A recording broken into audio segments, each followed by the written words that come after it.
Hi, my name is Amartya Sharma. I'm a fourth year undergraduate from Indian Institute of Technology, Kharagpur. I'll be presenting my paper on parameterized complexity of liquid democracy, co-authored by Professor Palashte Annamaiti, both from IIT Kharagpur as well. So the problem definition brings us to define the term of liquid democracy. It's a very disruptive approach to a democratic voting system where instead of voting themselves, a voter can lend his vote or he can delegate his vote to another voter on his behalf. So in this case, the voter 2 will have a weight of potentially 2 votes in his vote. So, thinking of consequences of liquid democracy, the first thing that comes to my mind as a computer theorist is supervoters. So these are these powerful sync nodes which have a lot of weight with them because a lot of people delegate to them. So like this node here, it has a weight of 7 and it has a potential. So potentially these powerful sync nodes or these heavily weighted sync nodes or simply saying the super voters have a lot of voting power with them, and in practical applications they may turn the elections to be very unfair, and this may promote corruption and other malpractice practices in the problem. So to deal with this, we have to introduce some central mechanism that ensures that no such super voter has a lot of voting power. So what we can do is that instead of asking the voters to delegate only to one person, we can ask them to give a list of interested people who they can delegate to, and then using the central mechanism, we need to ensure that no super voter has a lot of voting power by picking a suitable or an optimal edge out of these three or these n number of edges going out from the source.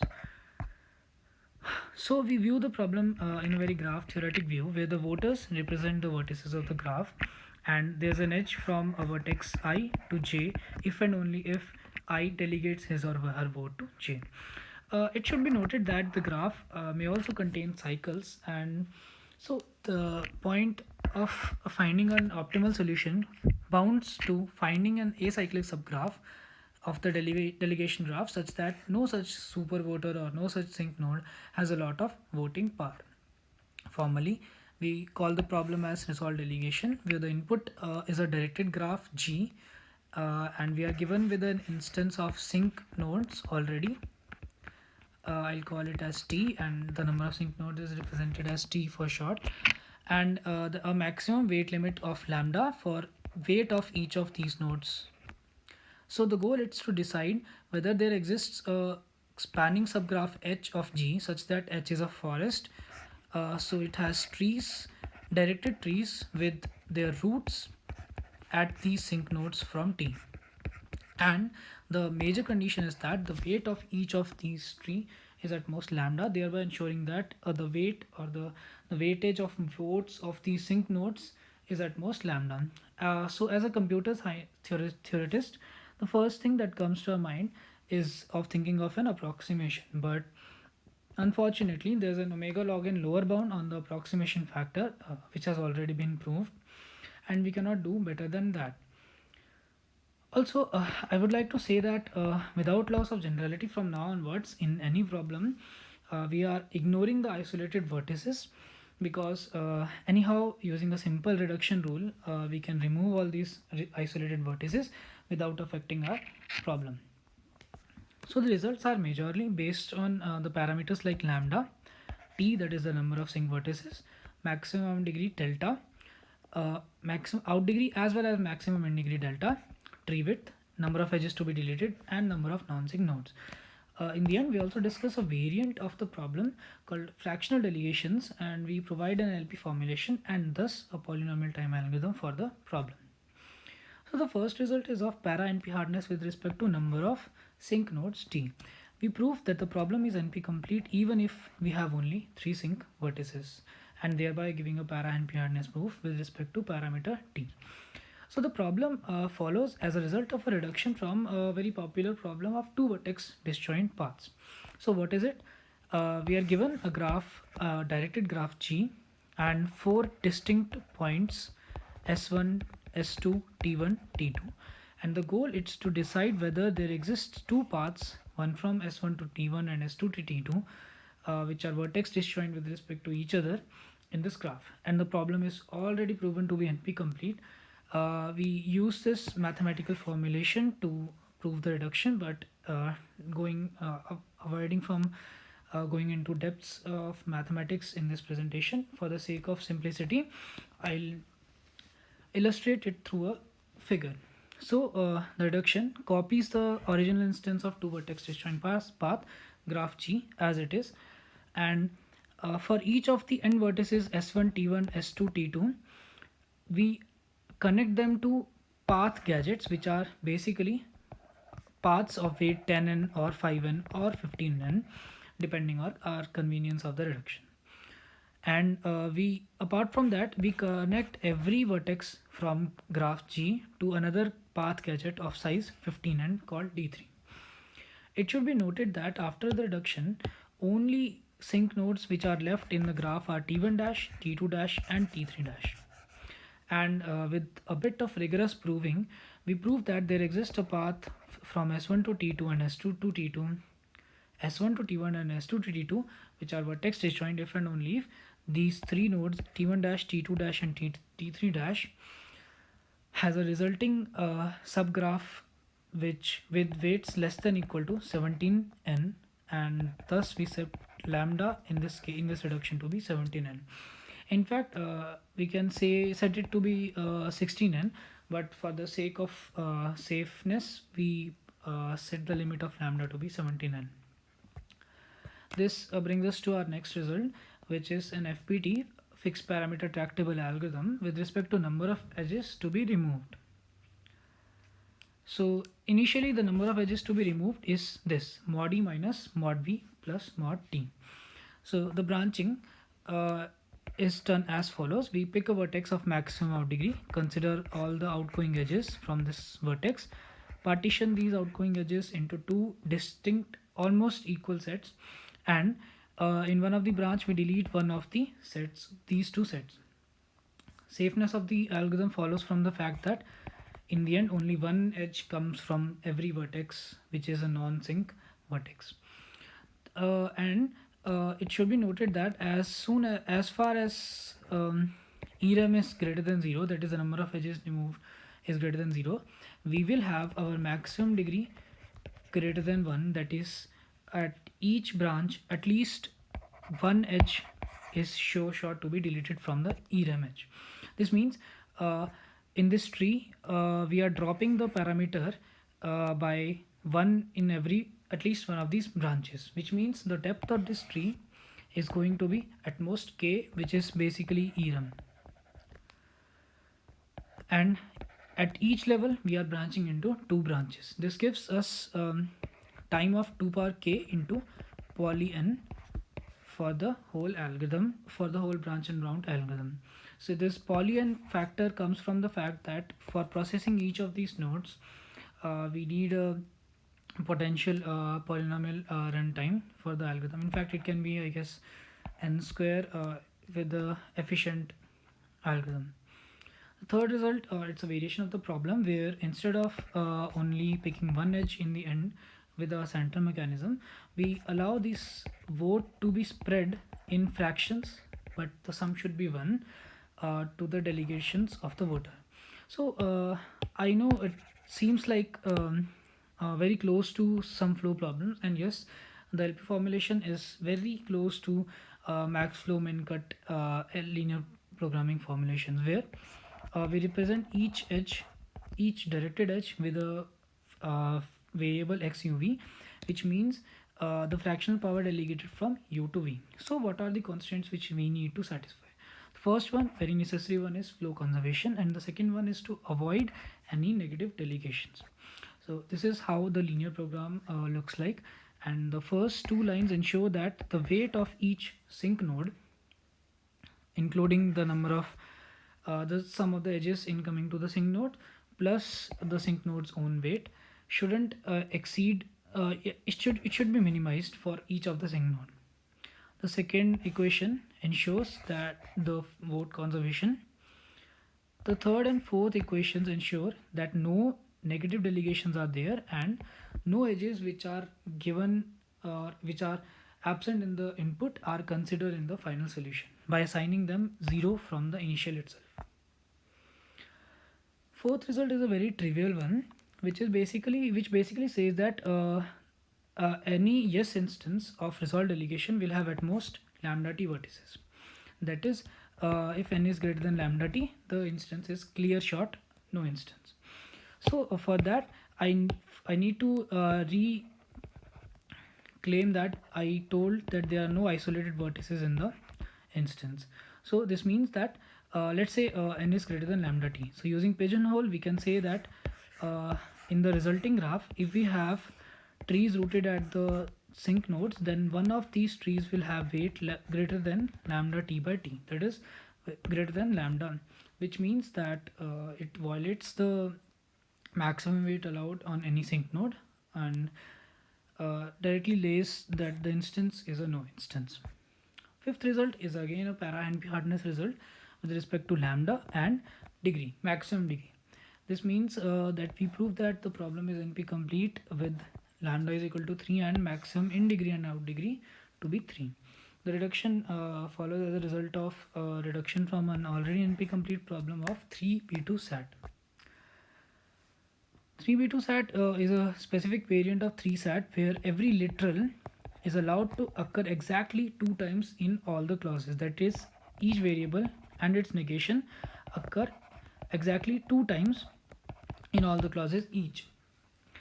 And the problem is NP complete. The problem of deciding if there is an assignment satisfying all the clauses is NP complete. And the reduction for our problem is as follows.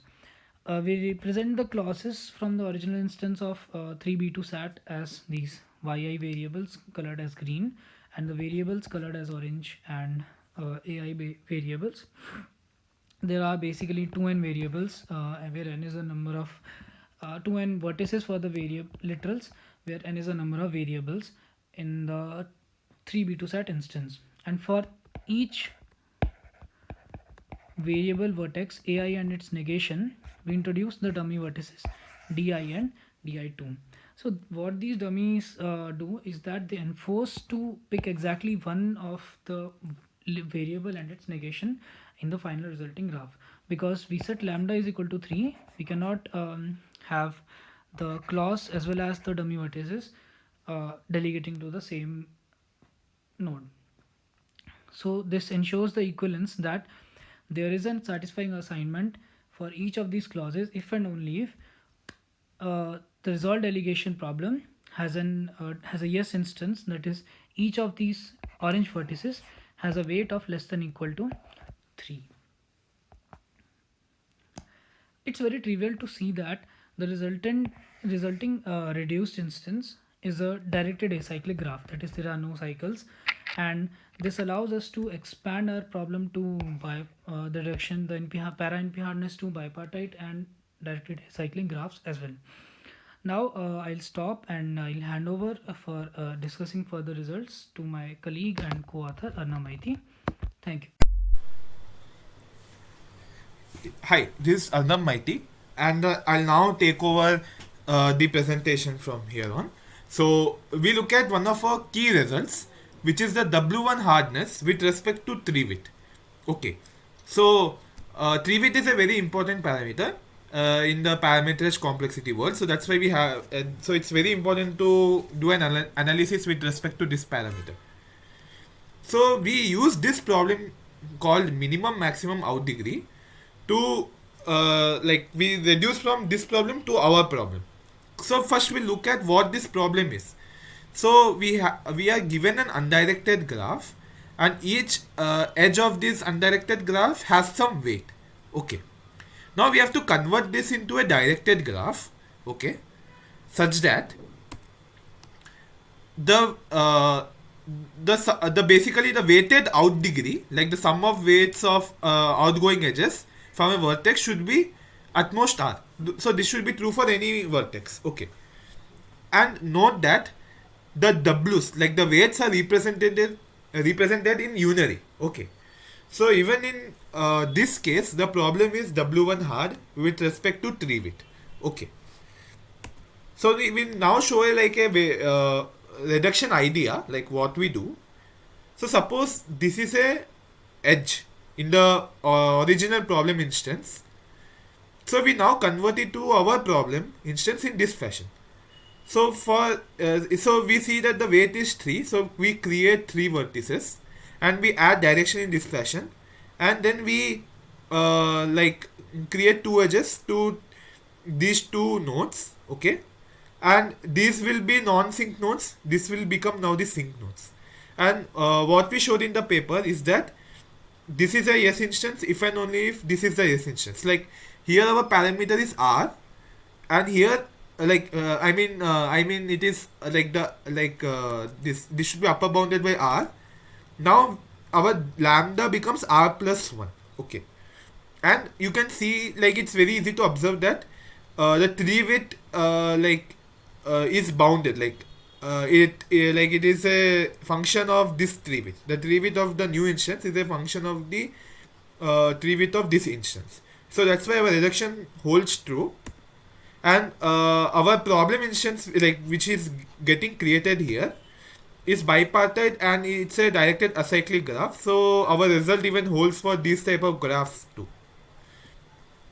Next we look at the final result, which is fixed parameterized tractability with respect to number of non-sync nodes. Okay, so we denote that parameter by k. So before we go to the algorithmic idea, we first introduce something called weight of a vertex.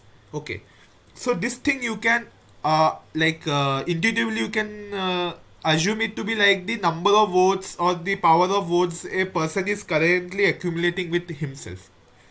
So for example, this is one vertex and these are 3 vertex, and they have the only option for them is to delegate to this guy. So its weight will now become 4 because they have to delegate to this guy. So it has its own weight and plus these 3 weights. So the weight will now become 4, and initially the weight of each node is 1. Okay, and suppose you get a tree which is rooted as a sync node. So earlier the weight of the tree was sum of like the number of nodes. Now it's the sum of weights of the nodes in the tree. Okay, and we denote our problem instance by g lambda k. Well, lambda is as usual in the problem instance, and k is our parameter number of non-sync nodes. Now we present our idea, which is based on bounded search tree. So first we show you some reductions. So the first reduction is quite obvious, like you have a vertex and its only option is to delegate to this guy. So we'll make it delegate. Okay, and we increase this guy's weight by w1, and these edges which were being like directed towards this guy now gets directed towards this guy as shown here. Second, if there is any self loop, we'll remove it. Like the self loops will, like initially there won't be any self loop, but it will come as we do the branching. So that's why we need to remove them. And if we have a non-sync node with out degree 2k minus 1 and in degree 0, then we delete v from that graph G, and our problem instance becomes g minus v lambda k minus 1. The intuition behind this reduction is that if you have more than 2 into k minus 1 like vertices, like out degree, then this node v will have direct edges to k sync nodes actually. So irrespective of how other nodes delegate to the sync nodes, this node will purely have one sync node reserved for it. So that's why if we delegate it to that particular sync node, our final answer won't get changed. So that's why this reduction will hold true in a way. So this is a vague idea behind the correctness of the reduction. And now we look at the branching rule. So we use a very simple example first to explain the branching rule. Suppose you have a vertex whose out degree is more than 2k minus 1, and you and there are some vertices which are delegating to this. Okay. So for now we assume that one vertex is delegating, and so it can delegate either to this or this. Okay. Like we are doing the reductions rule right before doing the branching rule, so it will be ensured that this will have two vertices, two outgoing edges. Otherwise, this reduction one will come into picture. Now, basically, you can see there are two options for this guy. Okay, either to delegate towards some like some one of this. So, in that case, we'll just remove this vertex. We remove this edge here.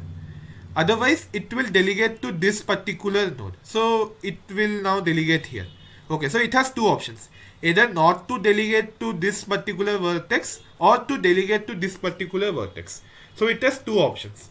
So similarly, if you had other some more number of vertices delegating to it, so each of them will either delegate or won't delegate to this particular vertex here.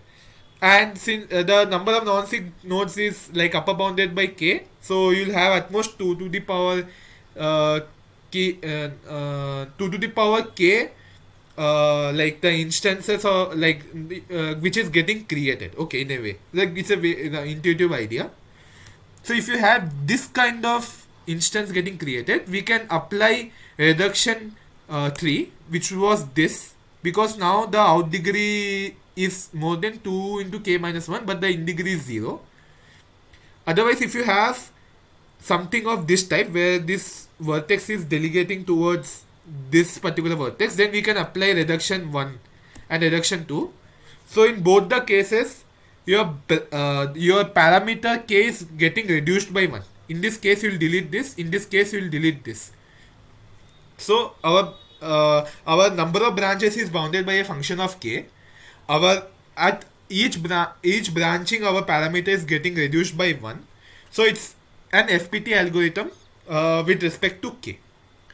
So now we end this talk with some future directions. So the analysis with respect to tree is unsolved. Like if the underlying graph of the input graph is a tree, is the problem NP hard or is the problem solvable in polynomial time? Okay. So if suppose this is solvable in polynomial time, then you can extend this further to find an slice-wise polynomial algorithm with respect to tree width. Okay. Second, we gave some FPT algorithms. So now with respect to number of non-sig nodes and number of edges to be deleted. So is there any polynomial kernelizations, or can you show there can't be any such kernelizations possible, like polynomial kernelizations? And the last thing is, there is a like a lower bound of log n lower bound on approximation factor in polynomial time. So can you do better than this in FPT time with respect to the parameters which you have, like with respect to tree width, like for which you got W1 hardness or some kind of hardness? So can you beat the FPT approximation bound here? So it is normal polynomial bound, so can you do better in FPT? So thank you.